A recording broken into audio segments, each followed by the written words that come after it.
Sham Pipple.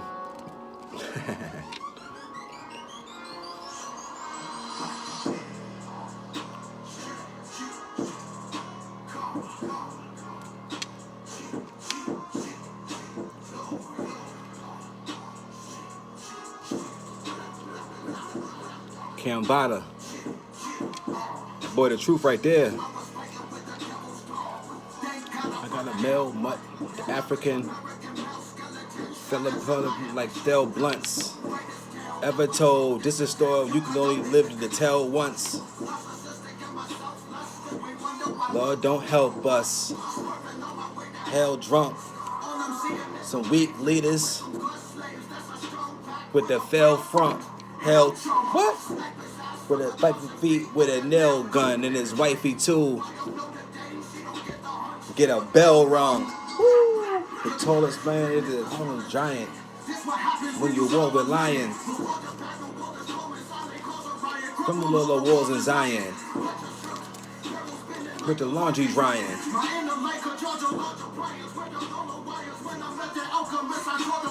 Through the art of rhyming. Child predator. Not a pedophile. Spring of the primitive. Morph sweet through your nebula. Fake a crossbreed from the Twitter. All this guard genes, I'm your molecular. He just called me through the cellular. Stories and antiquity. This demon light. To your power see at night. It's good, y'all. And I ain't heard that song in a minute. I done forgot all the damn words to that shit. You see me over here struggling, right? All right, y'all. Peace, peace. This your boy Elevated Ace, and I'm here to pass down knowledge of the information that I resonate with to help those that seek spiritual enlightenment. All right? Now, this right here is going to be part 3, all right? Part 3 to the Astrological House series. I left off part 2 as far as giving y'all the transitions of the planets, all right? My video got cut short. I don't know what the hell happened, you know what I'm saying? But I'm going to, jump back in and start off from where I left off at on part 2. This is part 3 to your astrological series. This right here is dealing with the planets, right? The planetary influences right here, okay? So I'm going to break down all the planets and what the energies that the planets bring to you, all right? Now, again, I want to, touch a little bit on the last video where basically I was breaking down, the transitions, right? On how the transitions go through the houses and we're influenced by what house that planet is in. So I left off at Cancer, right? Cancer being in the first house. If your ascendant was Cancer, then basically your personality will be based on a Cancer archetype. And Cancer archetypes is initiating new ways of dealing with the feelings and the emotions. Cancer are water signs. You got 4 elements: water, air, fire, and earth. Cancer is a cardinal water sign. Then you have a fixed water sign, which is Scorpio. You also have a mutable water sign, which is Pisces. Okay? Those are your modalities. Your modalities is cardinal, fixed, and mutable. Okay? Now I'm going to break down what the energies are to these planets, you know what I'm saying? So this is the solar system within you. So you play out these actions every day, okay? You play out these actions every day in your life, you know what I'm saying? Your everyday actions play out all the planets within you. Those are your chakra systems. Those are your feelings, your emotions that are within inside of you. Your chakras, you know what I'm saying? You starting all the way down from the root, working your way all the way up through your crown chakra, through your third eye. You know what I'm saying? So it's all symbolic. You know what I'm saying? It's all symbolic. So the planets are representative to your chakras. These are your wheels of light. You understand? These are your wheels of light right here. These are your energy wheels on how you will things into existence through your emotions. Emotions is energy and motion. So we're going to break down the planets and how the planets act upon you and how you use your planets every day. Remember, I told you use them as tools. So this is how you use your planets every day, right? So we're going to start off with Remember I told you the ascendant, right? So the ascendant is your personality. Is your personality through it all. You know what I'm saying? How you know, how people see you when they first meet you. You know, you don't even have to say anything, because if you're not expressing yourself or saying anything, it's just the aura that you give off. So when people see your ascendant, it's the aura that you get off. My ascendant is Taurus. So when people see me, Taurus is basically, Tauruses are dealing with a fixed way of communicating and being practical. So Taurus's archetype is Earth. Earth signs deal with thinking and being practical, okay?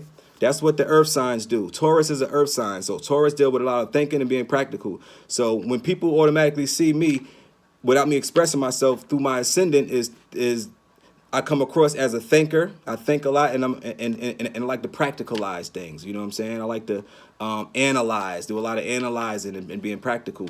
That's your ascendant sign, right? So it's your characteristics that you carry through it all. Your sun sign now, right? My sun sign is Aquarius. So your sun sign is your actions. You know what I'm saying? Your sun sign is how you express yourself. You know what I'm saying? Your actions, how you act, what you're consciously aware of. So the sun signs is your actions. It's also your wants, right? The moon is seen through the sun. A lot of people don't see your moon. I'm gonna get to the moon, but your moon is not shown. Your moon is how you react and respond. So your moon basically runs the show. In order for your moon to be seen or who you truly are, it has to be expressed through your sun sign. So I express myself through my sun sign as an Aquarius. Aquarius is an air sign, right? That's the modality of an Aquarius. It's an air sign. Air signs deal with thinking and communicating and analyzing. Okay? Thinking, communicating, and analyzing. That's what air signs do. So the sun is your actions, your wants. How the moon is seen through your actions of the sun. How you express yourself. Also what you will pay attention to, and how you see yourself. That's your sun. Now we're going to the moon now. The moon is how you react and respond to situations. Also who you really are, and controls the emotions, your needs. So your sun sign is your wants. Your moon sign is your needs, okay? So that's how your moon sign. Your moon basically is a feminine principle. Your moon is your subconscious, your emotions, feelings, you know, fourth, fifth, sixth dimensional stuff here. So a lot of people don't see your moon sign unless they're around you a lot, and you know what I'm saying, decide that you want to express that. But your moon sign is, you know, fourth house stuff there. That's dealing with, you know, personal stuff, home, and things of that nature. Okay, that's the moon now. Mercury deals with thinking and communicating and analyzing. That's what Mercury does. So planet Mercury deals with thinking, communicating, and analyzing. So when you're getting influences from Mercury, when you're thinking, when you're communicating, and when you're analyzing, you're actually tapping into your chakras. Mercury is a chakra. It's a planet. That's what the influences that planet gives you. So whenever you're thinking, communicating, analyzing, just know that you're on Mercury. That's how we astro travel. We astro travel through the subconscious, you know what I'm saying? And then our feelings and emotions bring things, will things. Remember I told you the chakras are wills, will things into existence. So Mercury deals with thinking and communicating. Venus deals with love, appreciation, value, compromise, and relativeness, okay? So that's what Venus deals with. So when you're in love and you appreciate things, the things you value, the things that people value from you, how you compromise, that's tapping into Venus. That's tapping into Venus's energy. If it wasn't for Venus being there, that influence, that body of water, that chakra, that star, then it will be no such thing as love, okay? So that's where you're getting that love energy from, is Venus. That's why they say it's not too good to really get lost in love, because you're getting lost into something that's an illusion. You're getting lost into a light. If your spirit is no shape or form of thing, and you're calling yourself love, and you're stuck into this love type of thing, it's all an illusion. You understand? So you're lost at the same time. So don't get fooled, you know what I'm saying, by how pretty it looks on the outside. Fourth, fifth, sixth dimensional wise, love is looked at in a whole different type of way. All right? Let's move on. We're going to move down to Mars now. Mars is intent, willpower, passion, and desire, motivation, anger, and aggression, okay? So that's what Mars deals with. Mars rules Scorpio, also Aries. So that planet there deals with your willpower, you know, it deals with your anger, it deals with your intuition, it deals with your drive, you know what I'm saying, your passions, your desires. So whenever you're passionate about something, whenever you desire something, just know that you're tapping into that chakra, Mars, which is that planet. That's that will. So that's what Mars deals with. That's the influences that Mars give us. The planets, look at the planet as just another family that's doing it on a bigger scale. The planets are family members. They all just doing that shit on a bigger scale. We just, you know, seeing it from a third dimensional point of view. We're seeing it from a smaller scale, from Earth. Now, Jupiter. Jupiter deals with meanings, reasonings, broad philosophical views of the world, spirituality and God, wisdom and knowledge. Okay, that's what Jupiter deals with. And Jupiter usually that rules like Sagittarius, you know what I'm saying, deals with Jupiter. So a lot of Sagittarius people, ninth house type of stuff, they deal with meanings, reasonings, broad philosophical views of the world, spirituality and God, wisdom and knowledge, okay? So you got a lot of people that are wise, you know what I'm saying, and they you know, deal with a lot of like teaching, preachers and all of that, you know what I'm saying, tap into Jupiter a lot. You know, when you have that planet placement, that's what you're going to be doing, okay? Next, we have Saturn. Saturn deals with ways of seeing reality, gaining structure, and also where you place your boundaries and restriction and limits at, dealing with reality. So Saturn is like a reality-based planet, you know what I'm saying? Saturn deals, you know, with being able to be practical, you know what I'm saying? Foundation, sturdiness, things that you can see, you know, gaining also where you place your boundaries and restrictions at. So Saturn is like, all right, now clean this shit up. I got to be able to see this shit. If I ain't seeing it, if it ain't making no sense, then the shit ain't right. You know what I'm saying? So that's what Saturn is. That's the kind of planet Saturn is. And a lot of people tap into Saturn. Saturn is also looked at as Satan.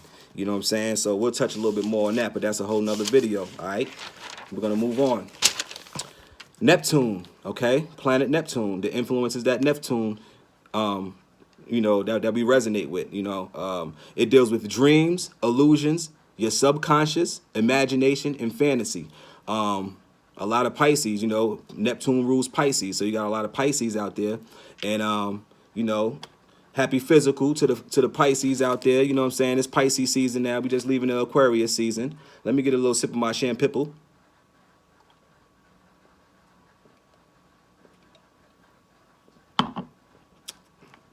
Ooh, the bubbles, ooh. Ding, ding, ding. All right.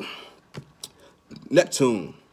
Dreams, illusions, subconscious, imagination, and fantasy. So when you're tapping in, when you're dealing with the dreams, when you're constantly thinking and you're dreaming, your illusions, your imagination, fantasy, and all of that, that deals with Neptune. So a lot of Pisces deal with that, believe it or not. And Pisces is mutable water, you know what I'm saying? Basically, Pisces is dealing with a broad way of dealing with the feelings and emotions, you know what I'm saying? So they're able to understand and be able to feel what other people feel on a broad scale, you know what I'm saying? And Pisces are real dreamy, like, you know what I'm saying? And, you know, that's what basically Neptune is. So when you're tapping into Neptune, that's what you're doing, okay? Pluto. Pluto now is not even considered a planet, but we have to acknowledge that, okay? Because we still are influenced by Pluto on a daily basis, and it's very serious. Pluto deals with power and control, also transformation, okay? That's another planet that deals with Scorpio. You're dealing with transformation, power, and control. So whenever you find yourself dealing with any kind of power and controls issues, just know that you're tapping into your chakra, Pluto, which also is a chakra of the being that we in, okay? So there goes Pluto for you guys. Uranus. Uranus deals with change, rebellion, opposition, uniqueness, and originality. That's Uranus. Uranus usually rules Aquarius. You know what I'm saying? A lot of Aquarians are really you know, unique. You know what I'm saying? And we also like to rebel and be looked at as unique. You know what I'm saying? But in order to be unique, you have to be able to rebel and change and transform at the same time. So that's what Uranus is. You know what I'm saying? Uranus deals with change, rebellion, opposition, uniqueness, and originality. Okay. Now, those are all the planets, okay? You also have your North Node and South Node. I'm going to touch on that. That's a whole nother video. Now, your North Node is your spiritual path. Your South Node is the familiar path. Your South Node is where you came from, the body that you was in before you decided to create and manifest yourself in another body, okay? So the North Node is where you're going. The North Node is your spiritual path. So the North Node is usually unknown and it's scary to a lot of people. And the South Node is where you came from. You understand? I'm going to touch on that in another video. So basically, boom, that's the planets in the nutshell. That's the planets in the nutshell. And this is your boy. I'm Elevated. It's your boy Ace. And we is out. Peace.